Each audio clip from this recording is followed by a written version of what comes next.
बिस्मिल्लाहिर्रहमानिर्रहीम। घर के मसालों से ये बनाया गया बीफ कोरमा बहुत ही आसान है ये रेसिपी, और इस तरह से आप लोग भी घर पे ट्राई कीजिएगा और मेरी इस वीडियो को पूरा देखिएगा। बिस्मिल्लाहिर्रहमानिर्रहीम। अस्सलाम वालेकुम my family, friends and all viewers. Welcome to my channel cook at home with Fauji. I hope कि आप सब खैरियत से होंगे। जहाँ भी रहें खुश रहें, आबाद रहें। अल्लाह ताला आप सबको बहुत सारी कामयाबियाँ दें, आमीन। चलते हैं जी अब हम अपनी आज की रेसिपी की तरफ।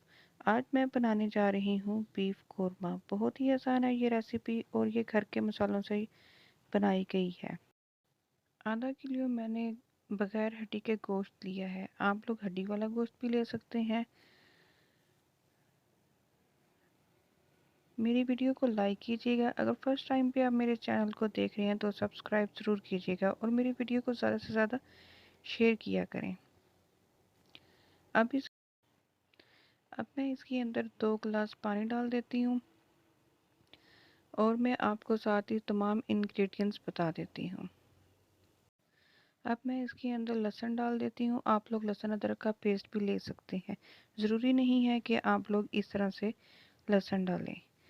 1 टेबलस्पून इसके अंदर मैं सुरख मिर्च डाल देती हूँ और 1 टीस्पून इसके अंदर मैं हल्दी डालती हूँ। 1 टीस्पून इसके अंदर पिसा हुआ सूखा धनिया डाल देती हूँ। ये तमाम चीज़ें डालने के बाद और नमक हस्बे ज़रूरत, आप लोग नमक अपने टेस्ट के मुताबिक ले सकते हैं। 1 टीस्पून इसके अंदर मैं लहसुन अदरक का पाउडर डालती हूँ। ये ऑप्शनल है, अगर आपने लहसुन अदरक का पेस्ट डाल दिया है तो इसके डालने की कोई ज़रूरत नहीं है। फ्लेम को मैं ऑन कर लेती हूँ और इसको अब 20 से 25 मिनट लगेंगे पकने के लिए। अब मैं आपसे मिलती हूँ 20 से 25 मिनट के बाद।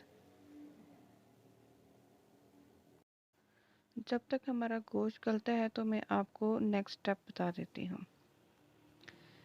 फ्राई पैन के अंदर मैंने 1 कप ऑयल लिया है और मैंने 2 बड़े प्याज लिए हैं। प्याज को मैंने बहुत अच्छे से चॉप कर लिया है। ऑयल हमारा गर्म हो चुका है। अब मैं इसके अंदर चॉप की हुई प्याज डाल देती हूँ और प्याज को अब हमने डार्क ब्राउन करना है। ये देखिए हमारी जो प्याज है वो डार्क ब्राउन हो चुकी है। अब इसको मैं एक अलग प्लेट के अंदर निकाल लेती हूँ और ठंडा होने के लिए रख देती हूँ। अब हम गोश्त को चेक कर लेते हैं। ये देखिए गोश्त के अंदर पानी बिल्कुल थोड़ा सा रह गया है। अब इसके अंदर मैं 1 प्याली दही की डाल देती हूँ। 1 प्याली दही की डालने के बाद इसको अच्छी तरह से मिक्स कर लेती हूँ और इसको मज़ीद अब 5 मिनट के लिए हम लोग कवर करके रख देते हैं ताकि दही का पानी है जो बहुत अच्छे से ड्राई हो जाए। जितनी भी रेसिपीज़ मैं आप लोगों के साथ शेयर करती हूँ वो बहुत ही आसान होती हैं और बहुत जल्दी से बन जाती हैं। बहुत प्यारे प्यारे से व्यूवर्स मेरी वीडियो को फुल वॉच किया करें और मेरी ज़्यादा से ज़्यादा सपोर्ट किया करें। एक दफ़ा से फिर हम गोश्त को अच्छी तरह से हिला लेते हैं। अभी इसके अंदर थोड़ा सा पानी रह गया और ये देखिए अब हमारा गोश्त का पानी जो ड्राई हो चुका है। अब इसके अंदर मैं हाफ कप जो ऑयल है वो डाल देती हूँ। ऑयल डालने के बाद इसको मैं बहुत अच्छी तरह से भूनूंगी।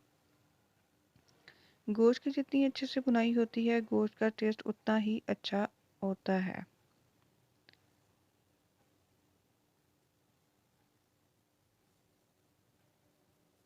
अब इसके अंदर मैं 1 टेबलस्पून कोरमा मसाला डालती हूँ। आप किसी भी कंपनी का कोरमा मसाला ले सकते हैं। इसको मैं अच्छी तरह से मिक्स कर लेती हूँ और सबसे एंड में इसके अंदर जो हम लोगों ने प्याज ब्राउन की हुई थी वो इसके अंदर डाल देती हूँ और मज़ीद इसको अच्छी तरह से भून लेते हैं।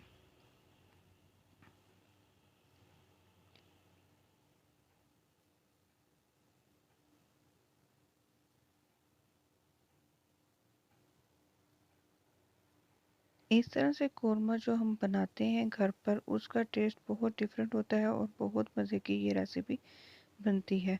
आप लोग भी इस तरह से ट्राई कीजिएगा और मुझे फीडबैक ज़रूर देते रहा करें।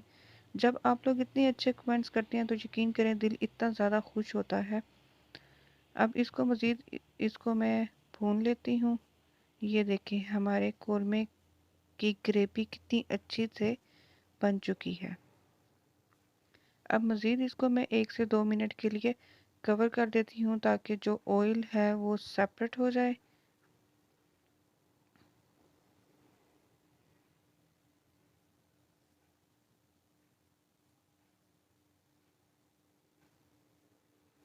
ये देखिए माशाल्लाह माशाल्लाह बहुत ही अच्छा और बहुत ही मज़ेदार हमारा कोरमा मसाला तैयार हो चुका है। और सबसे एंड में इसके अंदर मैं 1 टीस्पून गरम मसाला डाल देती हूँ और इसको अच्छी तरह से मिक्स कर लेती हूँ। अब मैं आपको डिश आउट करके दिखाती हूँ। ये देखें जी, कितना अच्छा कितना शानदार हमारा बीफ कोरमा की रेसिपी तैयार हो चुकी है।